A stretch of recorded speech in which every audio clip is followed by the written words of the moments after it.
Hola, comment est-ce que vous allez? Mon artiste préféré, à savoir Taylor Swift, a sorti son 12e album. C'est un album qui a été vivement critiqué. Enfin, vraiment, j'ai vu un nombre de commentaires haineux sur cet album, pas possible. Après, c'est un peu le cas à chaque fois qu'elle sort quelque chose, qu'elle fait quelque chose même. Donc, ça m'a pas tant étonné. Mais étant donné que moi je suis fan et que j'ai kiffé l'album, je vais vous dire pourquoi. Petit préambule juste avant, moi je m'appelle Alice, j'ai 21 ans, je suis étudiante en école de cinéma afin de réaliser mon rêve de devenir réalisatrice. Ce sujet, il s'éloigne un petit peu de ma thématique habituelle, à savoir je parle plus études, cinéma, tout ça. Mais étant donné que je suis une Swiftie et que cet album vaut vraiment le coup qu'on en parle, on fait une petite vidéo sur le sujet. Pour vous donner un petit peu le contexte de création de l'album, Taylor Swift, c'est une chanteuse qui chante depuis 2006. Elle a fait 12 albums. Au début, c'était vraiment de la country, son tout premier album, et aujourd'hui, c'est de la pop. Entre le cinquième et le sixième album, elle va passer par une phase où tout le monde va la détester, elle va se prendre une vague de haine absolument énorme, elle va disparaître pendant un an, et elle va revenir avec l'album, l'un des albums en tout cas favoris des fans, à savoir Réputation, qui est vraiment un album qui envoie pas mal de lourd sur elle avait envie de se fight quoi. Ces 6 premiers albums, ils sont produits par Big Machine, qui est un label qui va en quelque sorte lui voler les droits de ses œuvres parce qu'ils vont les revendre à d'autres personnes sans qu'elle donne son accord, alors qu'elle, elle veut posséder le droit de ses propres œuvres. Là, je vous donne un peu toutes les infos en bloc, hein. C'est pour que vous compreniez après quand je vais expliquer mes théories. Et donc après ça, elle se sépare de son label et elle se met en couple avec quelqu'un qui s'appelle Joe Halloween, avec qui elle va rester 6 ans. Et cette personne a son importance dans l'histoire de ce que je vais vous raconter, donc retenez ce nom-là. Et elle va sortir pendant qu'ils sont ensemble 5 albums, si je vous dis pas de bêtises, à savoir Réputation, Lover, qui comme son nom l'indique est un album d'amour avec un maximum de chansons de self-love, de love pour l'autre, tout ça. Folklore et Evermore, qui sont des albums très très mélancoliques qui vont ensemble. Et Midnight. Et Midnight, je me rappelle très bien d'avoir vu sa sortie parce que j'étais devenue fan un petit peu avant. Et je me rappelle que les gens avaient détesté son album. Et je ne sais pas si c'est pareil à chaque fois qu'elle sort un album, mais là il y en a 3 qui sont sortis. Il y a eu Midnight, il y a eu The Tortured Poet Department et il y a eu The Life of a Showgirl, le nouveau. Et à chaque fois, hein, les 3 ont une réception absolument pourrie, alors qu'aujourd'hui les fans les adorent. De Folklore à TTPD, les albums c'est un maximum de chansons tristes. Il y a quelques chansons d'amour mignonnes, il y a des chansons, surtout dans Midnight, de rage féminine, en mode je déteste le monde entier, qui sont hyper cool, qui sont vraiment trop trop géniales. Et il y a un max vraiment de chansons tristes, mélancoliques, le monde va mal, elle va mal, tout ça, tout ça. Maintenant, on va essayer de prendre le contexte beaucoup plus proche. On va se poser en 2020. En 2020, elle sort 2 albums. Elle sort Folklore et Evermore. Ensuite, elle fait ce qu'on appelle les Taylor Version. Donc, je sais pas si vous vous rappelez, mais je vous ai dit que Big Machine lui avait en quelque sorte volé ses chansons parce que c'est elle qui les a écrites et qu'elle n'avait plus les droits dessus. Eh bien, elle va refaire des albums, les réenregistrer afin que les nouvelles enregistrements, elle gagne l'argent en fait de ses propres chansons parce que les fans ne vont plus écouter que les Taylor Version. Donc elle en sort 2 en 2021. En 2022, on a Midnight. En 2023, on a 2 nouvelles Taylor Version. Donc là, en termes d'albums, hein, entre 2020 et 2023, on est déjà à 7 albums de sortie. Quand t'es pas fan hein, depuis le début comme moi, vraiment c'est génial. Genre pouvoir réavoir des... C'est comme si tu vivais la sortie de l'album, alors qu'en vrai, il y a des albums, quand ils sont sortis, moi j'étais toute petite. Et du coup, pouvoir les revivre alors que normalement t'avais pas l'âge, enfin c'est trop trop bien. Regardez, je vous montre. Celui-là, c'est vraiment mon préféré, c'est Speak Now. C'est le troisième. Alors là, c'est le vinyle, hein, donc il est toujours sous plastique, je l'ai jamais ouvert parce que j'ai pas d'appareil à vinyle, mais j'ai les CD, donc tout va bien. Et voilà, ça c'est vraiment le meilleur, hein. Elle n'a jamais battu celui-là, pourtant c'est le troisième, mais il est vraiment au-dessus de tous les autres. Et c'est peut-être hein, parce que c'est le seul où elle a tout écrit. Genre, elle a écrit toutes les chansons de celui-là. Il est vraiment incroyable celui-là. Bref. Bah, du coup, elle me regarde maintenant. Bref. En même temps, elle débute le Eras Tour. Le Eras Tour, du coup, tournée mondiale, 150 dates de tournée mondiale et 150 dates sur 2 ans. Donc de 2023 à 2024, elle est en tournée mondiale. Elle en profite quand même pour sortir, je vous disais du coup, 2 Taylor Version en 2023. Un nouvel album en 2024, à savoir TTPD, qui contient pas moins de 30 31, ouais, qui contient pas moins de 31 chansons. Voilà. Donc la meuf est en tournée mondiale. Elle joue, du coup, si on est sur 150, elle joue une date sur 4. Elle est en tournée. Enfin, le concert est vraiment long, hein. Le concert il dure 3 heures. C'est impressionnant. Franchement, il était trop trop incroyable. Si j'ai encore des images, vous en avez maintenant. Voilà. Et en pleine tournée, elle fait un nouvel album et elle en profite pour inclure ce nouvel album dans la tournée.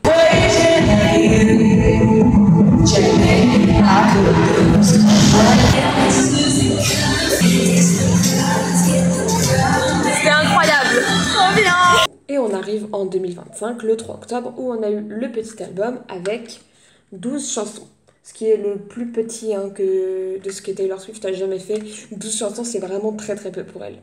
D'ailleurs, je sais pas si vous avez remarqué, j'ai vu quelqu'un le dire et j'étais en mode oh, ça pourrait faire sens. Il y avait 31 chansons dans l'album précédent et là il y en a 12. Nombre de jours, nombre de mois dans une année. Je ne sais pas, hein, ce que ça veut dire, on est bien d'accord. Mais c'est vrai que Taylor Swift, elle fait tout le temps des trucs avec la numérologie, donc c'est grave possible que ça, elle l'ait eu en tête. Entre-temps, et ça correspond à un peu après le début de la tournée, elle se met en couple avec Travis Kelce, qui du coup est un joueur de football américain, et qui l'a demandé en mariage il y a quelques mois. Donc on sort d'une relation qui avait l'air plutôt désastreuse, avec quelqu'un qui lui faisait écrire des chansons quand même plutôt mélancoliques, à autre chose apparemment.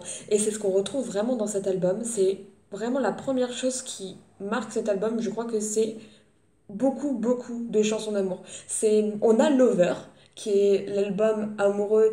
Il est rose, avec un cœur, et il y a énormément de chansons qui parlent du sentiment d'être amoureux, tout ça. Et il y a cet album qui ne se présente pas comme un album amoureux de tout premier abord, parce qu'en vrai, enfin, quand vous voyez cette pochette, vous vous dites pas que ça va être un album d'amour. Et toutes les chansons parlent de ça. En vrai, j'abuse, mais vraiment plus de la moitié des chansons parlent de ça. Et vous allez rire, hein, mais c'est bizarre pour Taylor Swift de parler autant d'amour. Je sais qu'elle a beaucoup ce côté où quand les gens la connaissent pas, ils sont persuadés que toutes ses chansons sont sur ses ex. Et en vrai, non. Enfin, il y a deux trois chansons par album qui parlent de relations positives, deux trois chansons par album qui parlent de relations négatives, et à côté, il y en a 15 où elle parle de d'autres choses. Allons-y pour ce que je pense des chansons. The Fate of Ophelia, Elizabeth Taylor, Opalite, les trois premières. Déjà, toutes les trois, c'est des chansons d'amour.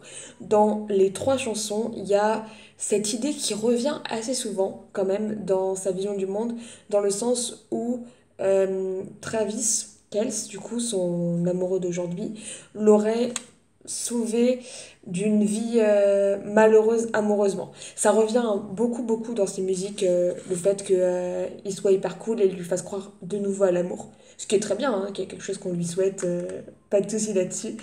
Et ce que j'aime énormément dans les deux premières chansons, déjà le clip, hein, de The Fate of Ophelia, allez le voir si vous l'avez pas vu, il est vraiment trop beau. Ce que j'aime beaucoup, c'est qu'elle se base sur des choses ou des gens. The Fate of Ophelia, ça vient de Hamlet, de Shakespeare. Et du coup, elle fait cette métaphore où elle dit qu'il l'aurait sauvé de sa tour, tout ça. Voilà, allez lire Shakespeare parce que je vais pas expliquer Shakespeare, on en aurait pour 10 ans. Mais c'est la métaphore qu'elle fait et il y a énormément, bref, qui rappellent que c'est Travis. Par exemple, le fait qu'elle utilise le mot sang et que son numéro à elle, ce soit le 13 et que le sien soit le 87. Au football, vous avez un numéro.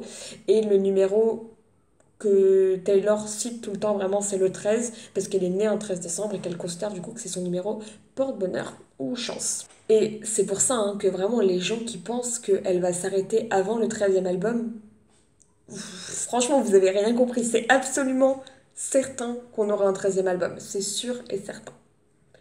Après, est-ce qu'on en aura après le 13e? Ça je sais pas. On peut en discuter après si vous voulez. Elizabeth Taylor, du coup, c'est une chanson d'amour où elle va faire ses références par rapport à l'actrice Elizabeth Taylor.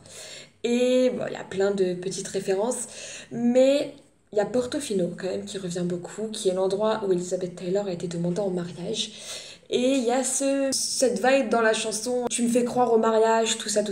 Vous voyez ce que je veux dire? Et Opalite, c'est vraiment cette idée de tu me fais croire en l'amour, mon ciel est beaucoup plus beau maintenant que tu es avec moi.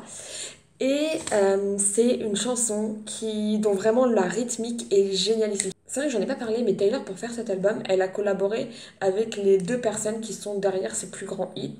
Donc, des albums souvent comme 1989 ou les hits de Red. Et bah, ça s'entend dans les beats que c'est dansant, c'est joyeux, tout ça.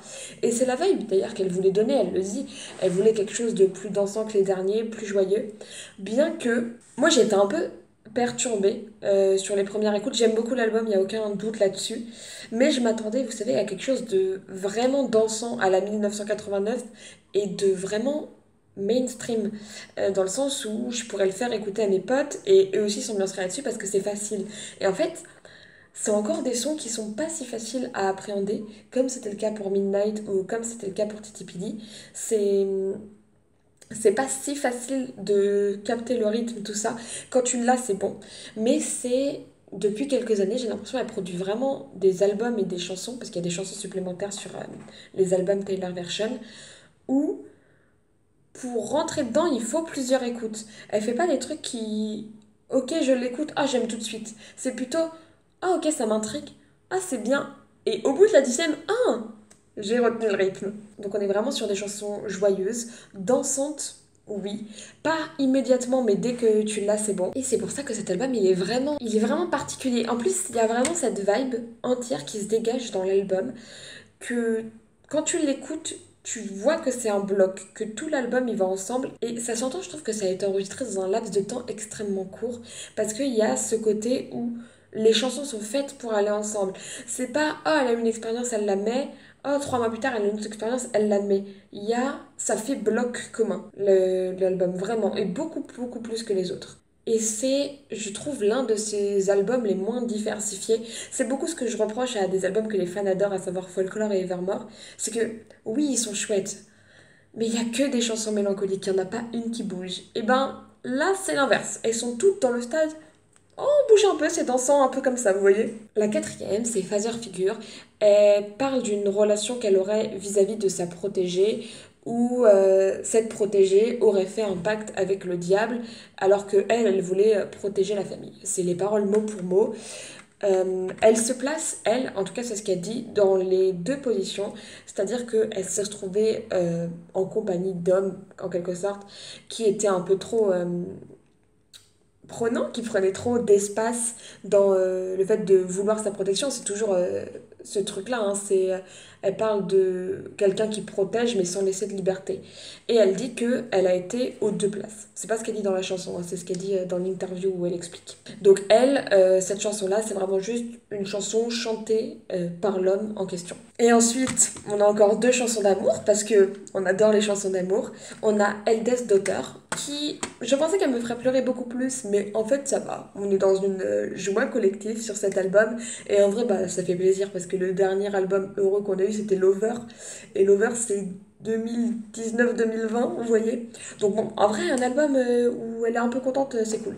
Eldest Daughter, c'est une chanson où elle parle de ce qui incombe à une grande sœur, ce qui était assez logique, on s'attendait à ce que ça parle de ça vu le titre de la chanson, mais c'est plus dans le sens je suis pas trop capable de répondre aux attentes de la grande sœur, mais je ne te laisserai jamais tomber parce que je t'aime. C'est encore une chanson d'amour, vraiment, ça n'a pas, on n'a pas bougé, mais je l'aime bien parce que elle dit, bah, elle a dit dans la chanson I'm not the baddest, et je trouve ça beau qu'elle ait pris ce parti-là dans la chanson.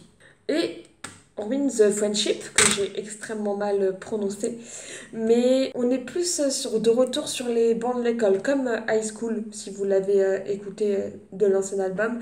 On est encore dans cette description de l'amour, mais l'amour plutôt jeunesse, quoi. Elle parle de bal, par exemple, elle parle de choses comme ça. Et c'est vrai que depuis qu'elle sort avec Travis, il y a beaucoup, beaucoup ce genre de référence à ses chansons. À l'époque, on avait dans Fearless You Belong With Me, ou même si vous ne connaissez pas Taylor Swift, vous voyez cette espèce de clip où elle se présente comme étant la fille d'à côté, pas très jolie, et le mec qui fait du sport, vous savez, le cliché américain, sort avec la cheerleader la plus jolie, et à la fin, elle arrive avec sa jolie robe, elle est devenue jolie, elle le pécho. Je suis sûre que vous voyez le cliché de ce dont je parle. Et voilà, il y a une chanson comme ça dans son deuxième album. Et là, on retrouve vraiment cette vibe-là, très scolaire, très étudiante, comme, comme si oui, c'était comme ça qu'elle identifiait son couple, en tout cas. Ce qui est mignon en quelque sorte, parce que c'est comme si tous les autres étaient perdus et qu'elle avait réussi à revenir au point de départ de ce qu'elle voulait vraiment au tout début, à savoir cette relation-là, la chanteuse, le sportif, classique. Ensuite, on a une chanson qui parle pas de Travis et qui parle, on pense, de Charlie, qui s'appelle Actually Romantic et qui raconte que toute l'attention que lui donne une femme sur les réseaux en la critiquant à chaque fois qu'elle le peut, en fait, c'est extrêmement romantique parce qu'aucun homme ne lui a jamais porté autant d'attention. C'est une chanson classique pour les haters, tout le temps que tu passes à parler de moi, bah en fait, ça veut dire que tu m'aimes bien et que je t'intéresse. Voilà. Classique, et moi j'adore ce genre de sujet dans les chansons, je trouve ça trop trop bien. Ensuite, on a Wishlist qui est la chanson qui me fait très peur pour la suite de la carrière de Taylor. Où en gros, elle dit que les gens veulent des Oscars, les gens veulent des yachts, les gens veulent plein plein de choses. Mais elle, tout ce qu'elle veut, c'est sa maison, son mari et des enfants. Voilà, ce qui est très logique, hein, parce que c'est... Enfin, elle a toujours été dans cette vibe-là de j'aime les choses simples et j'ai envie d'une vie de famille et voilà. Elle a toujours eu un côté plus poète que star, clairement. Maintenant, je trouve que tout l'album, il dégage une vibe un peu fatiguée, une vibe de ok, j'ai vieilli, j'ai fait plein de choses cool. Est-ce que maintenant je peux être heureuse et avoir un petit cocon mignon? Vous voyez, tout l'album dégage cette vibe-là, tout en étant sur des rythmes assez dansants, assez cool, hein. Mais il y a cette fatigue, j'ai l'impression, beaucoup qui pèse, genre une espèce de fatigue mentale. Moi, je pense qu'il n'y aura pas 25 albums. À mon avis, sincèrement, il y aura un 13e album qui va être banger parce que c'est celui qu'on attend le plus et je pense qu'elle va mettre le paquet sur le 13e vraiment. Et après je pense qu'on aura une pause. Une pause où je pense qu'elle continuera à être active, genre peut-être qu'elle nous ressortira des chansons inédites parce qu'elle fait ça extrêmement souvent tout ça. Mais à mon avis, entre le 13e et le 14e album, il y aura genre 10 ans. 10 ans genre et des enfants. Je sais qu'il y a ce truc de... Elle l'a dit en plus en interview qu'elle allait pas arrêter sa carrière pour avoir des enfants, que c'était pas le concept, en fait, c'était pas quand tu te mariais, t'arrêtais de vivre. Mais en même temps, et c'est ce qui se dégage aussi de The Life of a Showgirl, c'est qu'on s'attendait à un album hyper burlesque, hyper chouette, et en fait c'est vraiment la vie dans les coulisses qui est pas cool, et dont elle veut pas, et tout ça. Et comme il y a beaucoup ce côté où elle a pris beaucoup de haine et il y a pas mal de chansons pas celui-là, mais celui d'avant comme album, qui sont centrées sur le fait que elle se sent mal dans sa vie et que à côté elle doit toujours donner plus à la foule. Il y a une chanson incroyable dessus qui s'appelle I Can Do It With a Broken Heart, qui est vraiment un petit bijou, l'une de mes préférées, vraiment. Moi, ça me laisse le sentiment que qu'après le 13e, on va attendre très longtemps avant de revoir un album. Après, voilà, c'est mon avis. J'attends de toute façon le 13e avec impatience parce que, comme 13 c'est son nom de porte-bonheur depuis le début, qu'elle fait tout en rapport avec la numérologie, mais alors vraiment tout, tout, tout, et qu'elle prévoit tout, je suis absolument certaine que ça va être exceptionnel. Maintenant, faut voir. Et voilà. Mais je lui souhaite aussi, en vrai, enfin, elle a produit certainement plus que 200 chansons.